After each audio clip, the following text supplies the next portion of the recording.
नमस्कार साथियों, मेरे यूट्यूब चैनल डॉक्टर सिंह बेट में आपका स्वागत है। साथियों, पिछले वीडियो में हम ये समझने की कोशिश किए थे कि क्या सभी कुत्तों के काटने से रेबीज होता है। आज की इस वीडियो में हम ये समझेंगे कि अगर दुर्भाग्यवश आपको डॉग बाइट हो गई तो टीका कब और कैसे लगवाएं, क्या सावधानी बरतें और क्या केवल टीका लगवाना ही सफिशिएंट होता है रेबीज से बचाव के लिए। क्योंकि आप लोगों ने आए दिन न्यूज़ में ये सुना होगा, पढ़ा होगा या देखा होगा कि रेबीज़ का टीका लगने के बाद भी मनुष्यों में या फिर पशुओं में रेबीज हो जा रहा है। तो आखिर ऐसा क्यों होता है, आज हम इसी टॉपिक पे चर्चा करेंगे। तो साथियों, यह वीडियो बहुत ही महत्वपूर्ण होने वाली है, कृपया अंत तक मेरे साथ बने रहें। साथियों, हम टीकाकरण की सावधानी कब और कैसे लगाएं, ये समझने के पहले हम ये समझने की कोशिश करें कि रेबीज वायरस जो है एक मनुष्य को कैसे संक्रमित करता है। साथियों, अगर आपको डॉग बाइट हो गई तो जो रेबीज वायरस आपके शरीर में गया, सबसे पहले तो वो वहाँ के मांसपेशियों में वह जो है मल्टीप्लाई करता है, अपनी संख्या को बढ़ाता है। तत्पश्चात वह वहाँ के पेरिफेरल नर्वस सिस्टम जो होता है, तंत्रिका तंत्र होता है, उसमें वो प्रवेश कर जाता है।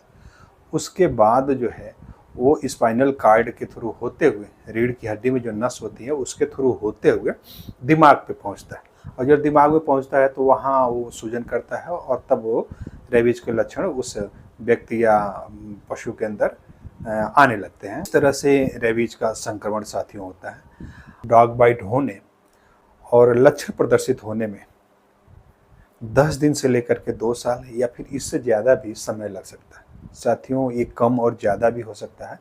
यह इस बात पर निर्भर करता है कि डॉग बाइट जो हुई है वो मस्तिष्क से कितनी दूरी पर हुई है, शरीर के निचले हिस्से में हुई है या फिर मस्तिष्क के पास वाले हिस्से में हुई है।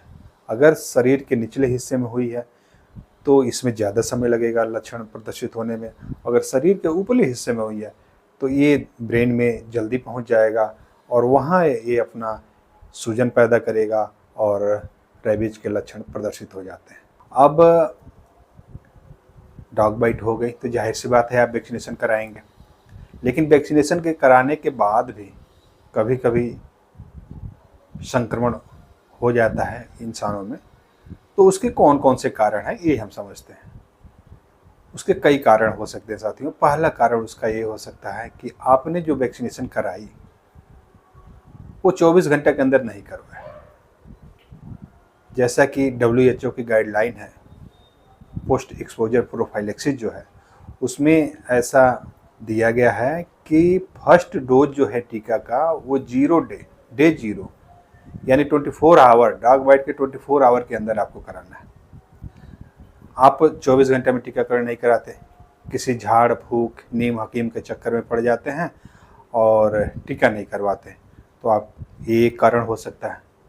दूसरा कारण ये हो सकता है कि जो डॉग बाइट हुआ उस घाव को आपने साफ धोया नहीं बढ़िया से, और नहीं तो और उस पर आपने जो है घरेलू नुस्खा का उपयोग कर दिया, जैसे हल्दी लगा दिया, मिर्च लगा दिया, प्याज लगा दिया, नमक लगा दिया, तो इससे संक्रमण का और खतरा बढ़ जाता है।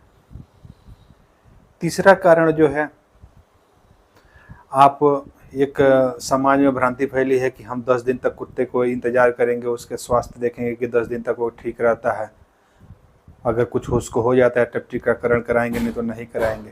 तो ये नहीं करना है। अगर ये आप करते हैं तो इसमें भी रेबीज टीकाकरण कराने के बाद भी, अगर 10 दिन के बाद आप टीकाकरण कराते हैं तो इसमें भी टीकाकरण फेलियर होने के चांस रहते हैं। चौथा, कि अगर जो आपको डॉग बाइट हुई है वो रैबिड कुत्ते के काटने की वजह से हुई है, पागल कुत्ते काटने की वजह से हुई है, और वो शरीर मस्तिष्क के जो समीप के अंगों में हुआ है, जैसे हाथ पे हुआ हो, गर्दन पे हुआ हो, चेहरे पे हुआ हो, और डॉग बाइट जो है का वुंड है वो गहरा हो, फिर भी आपने रेबीज इम्यूनोग्लोबुलिन का उपयोग नहीं किया, तो ये 3-4 कारण हैं जिसके वजह से टीकाकरण फेल्योर हो जाता है साथियों। अब इनसे बचा कैसे जाए? इसमें सबसे पहला जो काम आपको करना है रेबीज के बचाव है, तो वह आप अपने डॉग बाइट के द्वारा जो वुंड है उसको बहते हुए पानी से, रनिंग टैप वाटर से, लाइव या साबुन से कम 15 मिनट तक धोना है। अगर आप ऐसा करते हैं तो जो पानी का बहाव होता है उसके साथ जो वायरस आपके शरीर में गया है बाइट के द्वारा, उसकी काफ़ी हद तक मात्रा जो है पानी के साथ बह जाएगी। और जब वायरस आपके शरीर से बाहर निकल जाएगा तो जाहिर सी बात है कि आपके शरीर में वायरस का लोड कम होगा, तो रेबीज का खतरा भी साथियों कम हो जाएगा।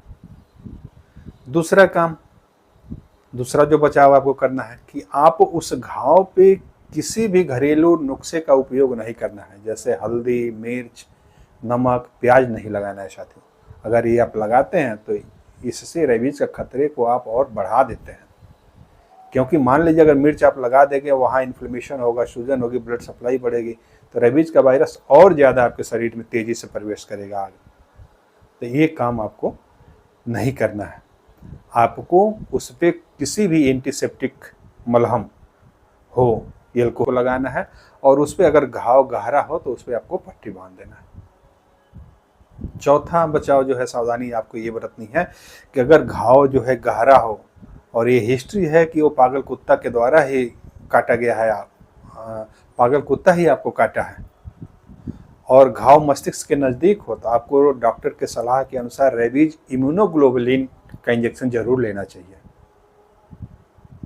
रेबीज इम्यूनोग्लोबुलिन जो है साथियों, इसमें रेबीज के वायरस से लड़ने के लिए एंटीबॉडीज उपलब्ध होती हैं, एंटीबॉडीज पाई जाती हैं इसमें।